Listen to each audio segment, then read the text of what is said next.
I'm going to take a pickaxe and rip up Broadway from end to end. They do that every day. Pardon me.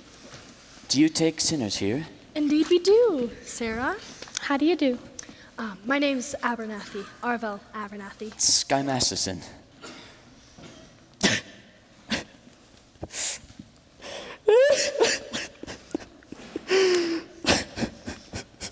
What's wrong? What's the trouble? My heart is heavy with sin. You poor man. I would have never fallen in with evil companions if they weren't always offering me sucker bets. Agatha! Coffee. Dang, Agatha. Didn't I see you a little while ago on Broadway? Possibly. I've been wandering around just trying to get up the courage to come talk to you people. And you're willing to give up gambling? Gladly. Thank you. You know how I get when I don't have my coffee, right, Agatha? Right. Here. Thank you. It makes me feel better just to talk to you people. Yes, you just go right on talking to Miss Sarah and you'll be all right. We're so glad you found us. The Bible says, seek and ye shall find. Very good. I wish that we could find more sinners like you. We're out every day trying. Maybe you should try the nighttime. How's that? Former sinner myself, I think the best time to find sinners is between midnight and dawn. You might even try having an all-night session against the devil. A very good suggestion indeed. Thank you, Mr. Masterson. You're welcome. Coffee is so good, I can't understand why it isn't a sin.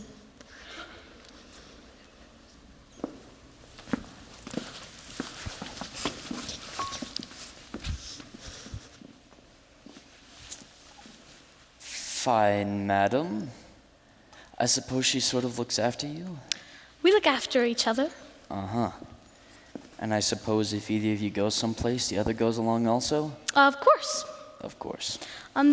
Here are 2 pamphlets I'd like for you to read. I believe they will give you a great deal of comfort. Thank you. And we're holding a prayer meeting on Thursday at midnight, which I'm sure you will wish to attend. I'm sure. Miss Sarah, I hope you'll not think I'm getting out of line, but it's wonderful to see a pretty nice-looking lady like you sacrificing herself for the sake of others.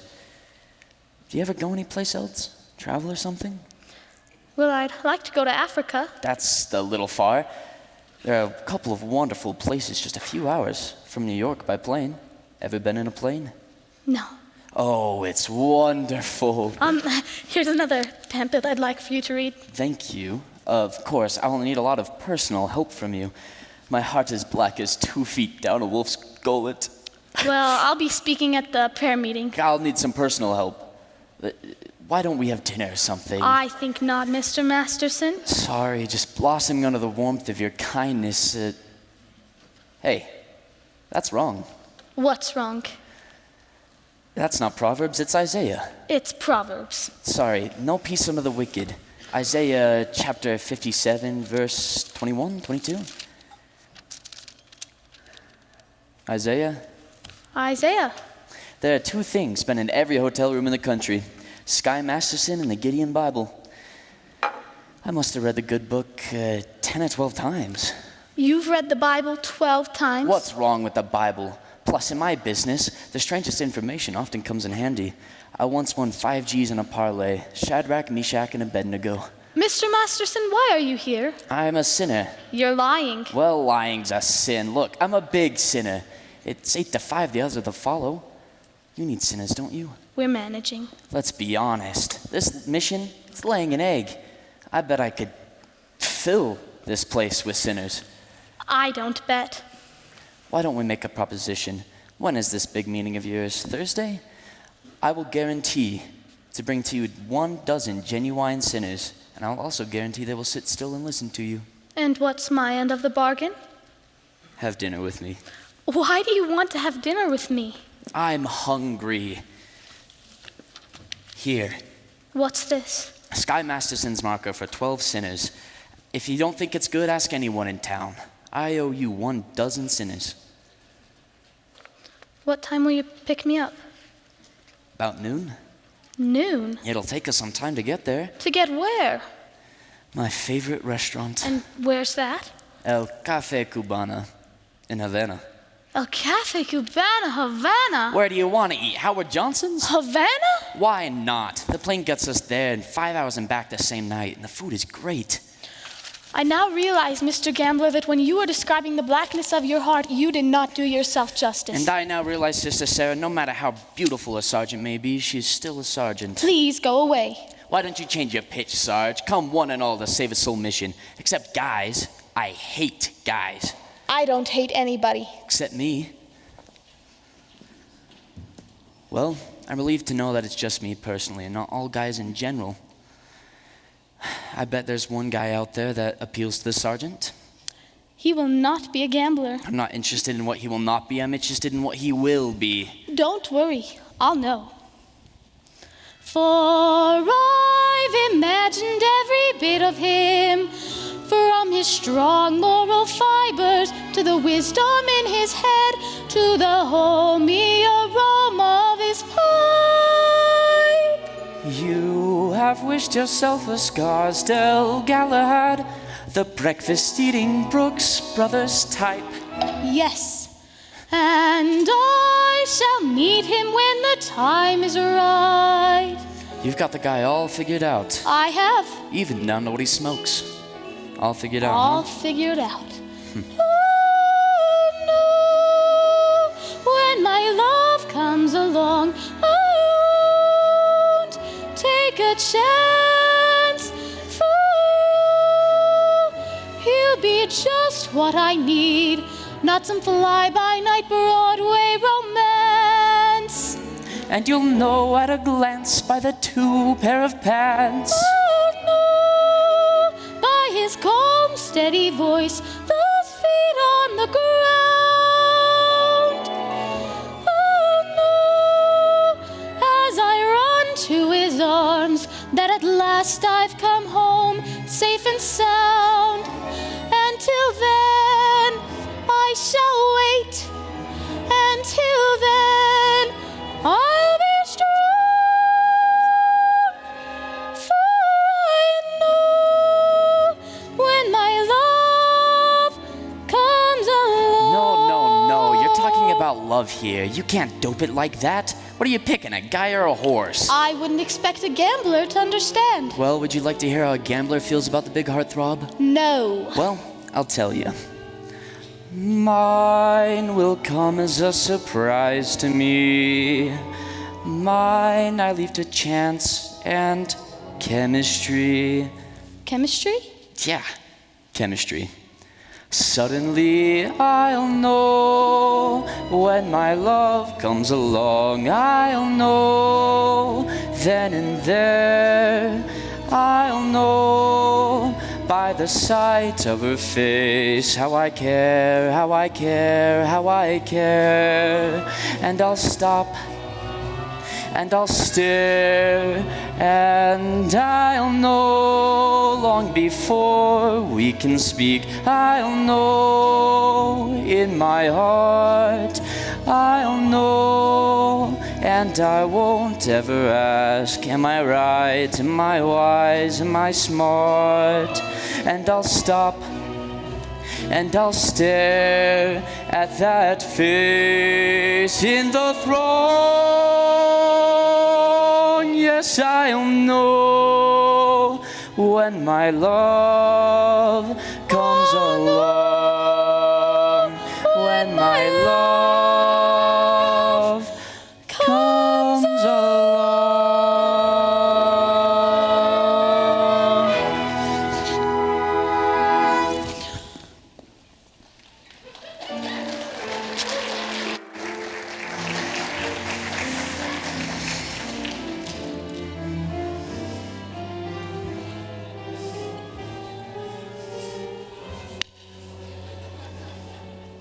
I'll come back again in case you want to take a crack at the other cheek.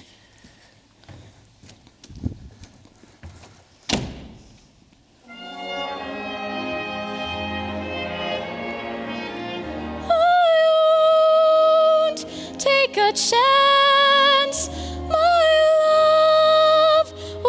just what I need. Not some fly-by-night Broadway romance. Until then, I shall wait. Until then, I'll be strong. For I'll know when my love comes along.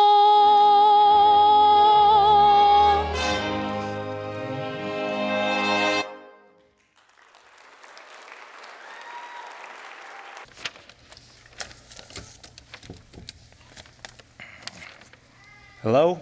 Hello? Is this the Biltmore Garage? Let me speak to Joey. Who is this? It's Nathan Detroit. This is Joey. What do you want? Joey, I'm calling about the, you know, The what? the crap game. The what? The crap game. Don't say that on the phone. Suppose the cops are listening. Sorry, the dice game. Look, Joey, is it okay if I use your place tomorrow night? If I get $1,000, I'll have it tomorrow. then call me tomorrow.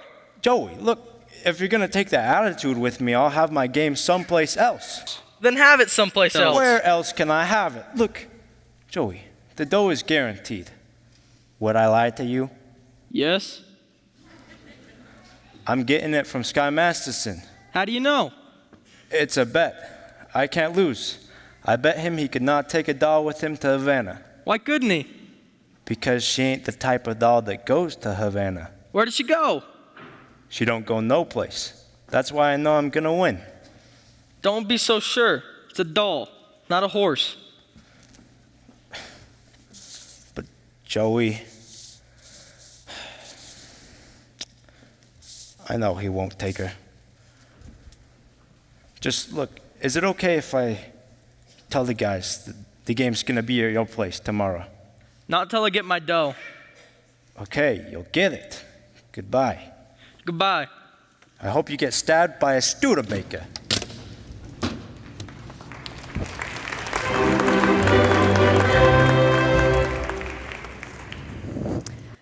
And now for the grand finale of our Round the World review. We take you down to the farm with our star, Miss Adelaide, and the Hot Box Chickies.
I love you, a bushel and a peck, a bushel and a peck, and a hug around the neck, hug around the neck, and a barrel and a heap, a barrel and a heap, and I'm talking in my sleep about you,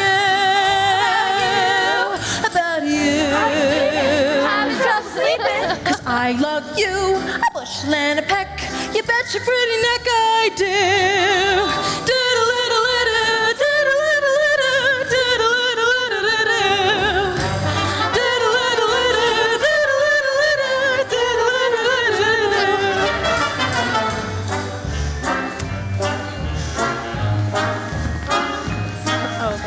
I love you, a bushel and a peck, a bushel and a peck, though it beats me all to heck. beats me all to heck how I'll ever tend the farm, when I wanna keep my arm about you.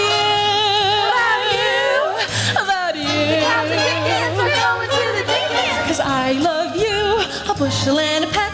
You bet your pretty neck I do. Doodle-doodle-doo, doodle-doodle-doo, doodle-doodle-doo, doodle-doodle-doo. Goodbye now, doodle-doodle-doo, doodle-doodle-doo, doodle-doodle-doo.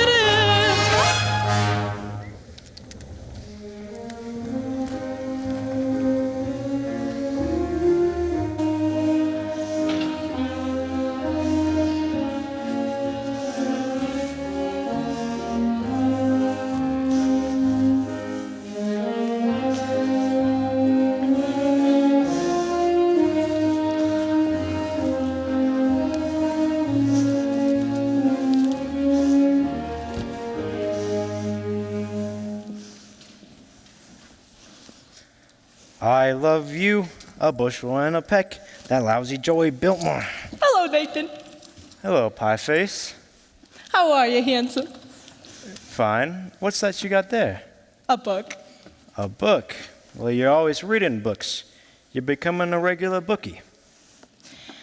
Nathan, this is very interesting. The doctor gave it to me. I went to him about my cold. And how is your cold? It's the same. So, the doctor asked me how long I'd had it, and I told him a long time. And I said, I thought it was on account of my dancing with hardly any clothes on, which is what I usually wear. So, he said to read this book, because he said it might be due to psychology. Psychology? You haven't got that, have you? Nathan, this is the psychology that tells you why girls do certain kinds of things. Oh, well, would it happen to tell you what a certain kind of doll would go for a certain kind of guy, which you wouldn't think she would do so? What do you mean? Just for instance, like you can almost bet that there's certain dolls that would not go for certain guys.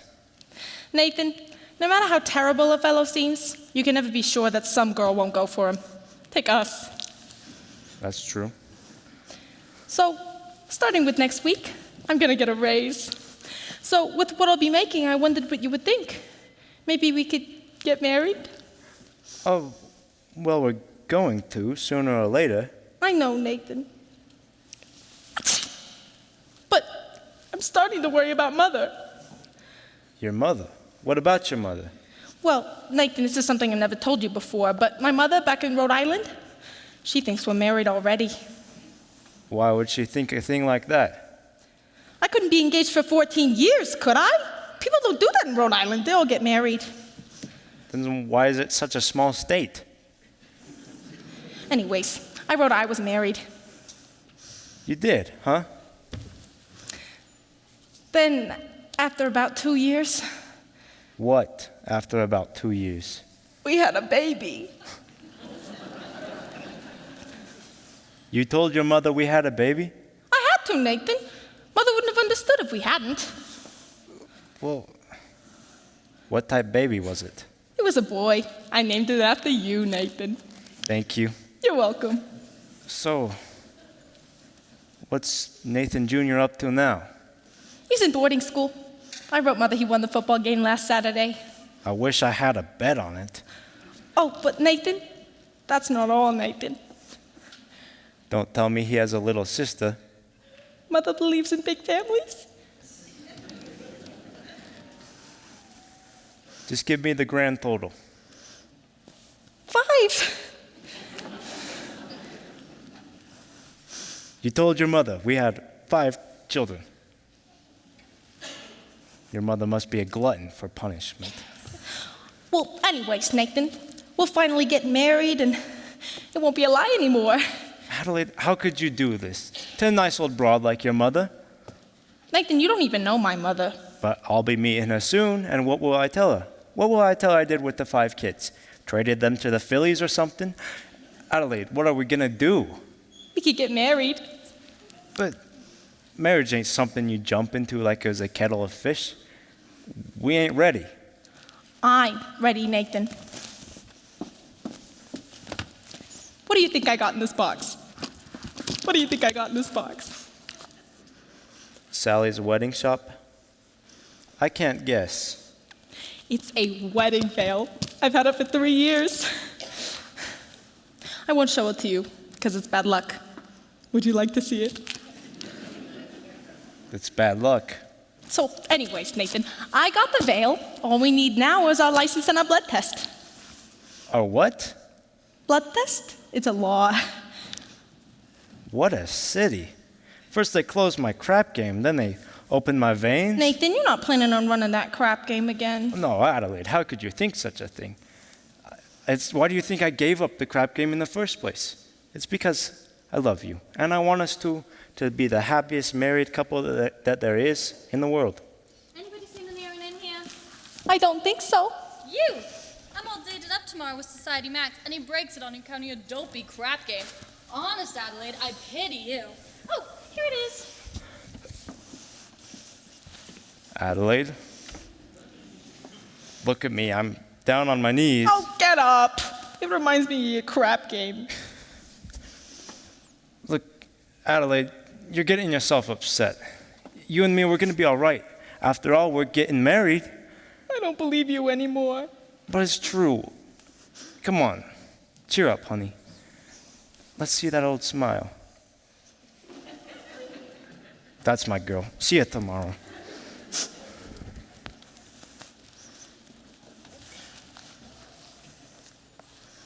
It says here, The average unmarried female, basically insecure, due to some long frustration, may react with psychosomatic symptoms, difficult to endure, affecting the upper respiratory tract. In other words, just waiting around for that plain little band of gold, a person can develop a cold. You can spray it wherever you figure the streptococci lurk. You can give her a shot for whatever she's got, but it just won't work. If she's tired of getting the fisheye from the hotel clerk, a person can develop a cold. It says here, the female remaining single, just in the legal sense, shows a neurotic tendency. See note, see note. Oh, chronic organic syndromes, toxic or hypertense, involving the eyes, the ears, and the nose and throat. In other words, just wondering whether the wedding is on or off, a person can develop a cough. You can feed her all day with the vitamin A and the Promo Fizz, but the medicine never gets anywhere near where the trouble is. If she's getting a kind of a name for herself and the name ain't his, a person can develop a cough. And furthermore, just installing the wedding trip, a person can develop la grippe. When they get on the train to Niagara and she can hear church bells chime, the compartment is air conditioned and the mood sublime. Then they got up at Saratoga for the 14th time. A person can develop la grippe, la postnasal drip with the wheeze